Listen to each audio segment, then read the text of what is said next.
नमस्कार सर, प्रणाम। बोधे बरसाइन नगर पालिका वार्ड नंबर 1 के वार्डाध्यक्ष हमारे अति आदरणीय मित्र रविंद्र कुमार शाह के पूजनीय पिताश्री देवनारायण शाह के आए 13वें दिन के पुण्यतिथि में बहुत शानदार हर्षोल्लास के साथ जे आए अपन वाड़ा भर के जे संपूर्ण जनता भगवान सबका निमंत्रण दक भोजन करेलखिन। साथ अपन जात के शाह परिवार के 5 टोली भोज केलखिन।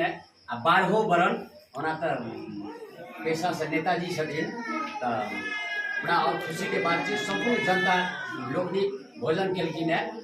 हम भगवान से प्रार्थना कर चाहब जे उनका आत्मा का शांति मिलो, उनका स्वर्ग सिधारो और उनका सुपुत्र रविंद्र कुमार शाह जी के बहुत बहुत धन्यवाद।